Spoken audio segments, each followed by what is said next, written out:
to take your life back. You take your life back one no at a time. And hit that like button, hit that subscribe button. Become part of the Christian Wonders podcast community. What do we do here? We lean into wisdom, knowledge, and understanding to get through life. Life is not an easy task. I just think sometimes we don't give enough to the thought of life or how to do life. Sometimes we're surviving life instead of learning how to do it. What are we talking about today? Taking your life back. Now, listen, I'm not talking to selfish people today. If this podcast, if you're listening to this and you're a selfish person, you won't get anything from it. Or you might get more selfish, which we don't want you to do, okay? What I want to do is I want to help people that feel like their constant yes makes them worthy of love. Their constant yes makes them valuable to people. Some of us have lived that way where we feel like we got to say yes to stay in the grace of people. But I'm going to tell you, sometimes being in the grace and favor of people is not the best place for you to be, because you got to continue to perform in many cases to get that favor from people. That's why I say at some points in life, you got to do yourself a favor and realize that there are moments in life that being selfish is the only move to make. Sometimes being selfish is the only way to fuel yourself to continue to go. Now, again, this podcast is not for selfish people. See, just because you make a selfish move doesn't mean you're a selfish person. Most people that I'm talking to today, you've bent yourself out of shape with your yes. Some of you said yes to a marriage and that you didn't really want, or you really weren't ready for. You didn't find it there was the right timing, but you couldn't not, it's not proper English, y'all, but you couldn't not say yes. Some of us are so tired, so fatigued, so beat up because we can't hold our yes back. We don't understand the power of no. Is saying no going to break a friendship? It just might. But the question is, then, was it a friendship? If your no breaks it, you can always tell where somebody stands in your life by rejecting a request. Tell somebody no that you're used to saying yes to, and watch how they act. You can tell automatically that most of those people were just there for your yes. This is why you got to master no, right? Now, well, Christian, why I got to master no? Why can't I just say it? Because saying no is mastery, especially for those of us who really, really are people investors. You're an investor in your family. You're an investor in your relationship. You're a big investor in your marriage and your children's school. You're just an investor in anything you see that needs time or effort. You want to use your gifts to invest in it. But when is it time to say no? When you find that you're losing who you are. Let me say that again, y'all. When you're finding that you're losing who you are in the bubble of your yeses, it's time to pull out your no weapon. No, can't do it. No, watch this.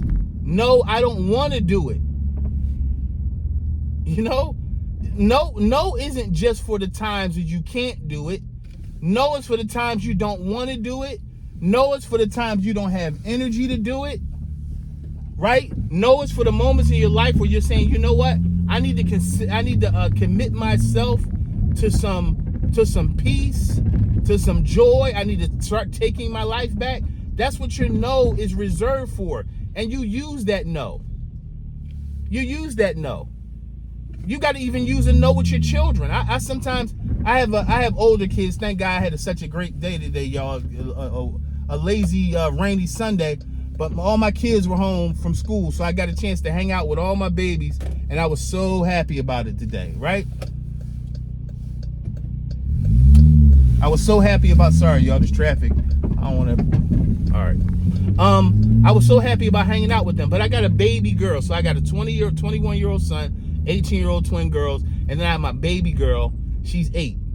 And I mean, anytime we're together, it's like, daddy, daddy, daddy, daddy. And she asks me for stuff, and we talk, and she asks me 1,000 questions. I love that at this age, when they ask you 1,000 questions. Daddy, what about this? Dad, what about that? Daddy, what do you think about this? But sometimes when we get home, like after a long day, I worked all day, and I done taught all day, or I done on Zooms and all this stuff that I do, and she's like, Dad, can I get a snack? Yeah, come on, let's get a snack.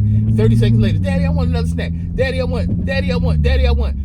Sometimes, y'all, by the time it's 9 o'clock, I realize that I haven't sat down. I still got my work clothes on, still got my shoes on. And when you hard at work all day, when you get in that house, you just want to kick off that shoe, unbutton that shirt, whatever it is. For you ladies, you know what y'all do.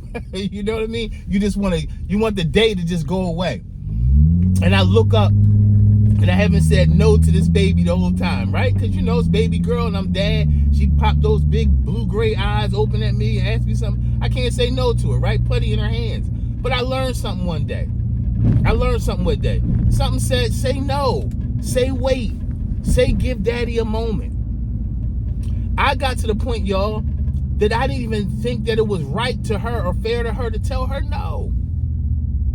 Then I realized, Christian, you're not even giving yourself a chance to take your work clothes off, because you're cooking dinner, you're answering questions, you're doing homework, you're playing, right? You're playing supermodel, whatever, on her game. You're doing everything she wants you to do. Guess what? You being a good dad, or you moms out there listening, you being a good mom is not contingent upon you doing everything your children need. It's not. And sometimes you just got to say no. Some of you are in church ministry. Sometimes church leadership acts like it's a sin to say no.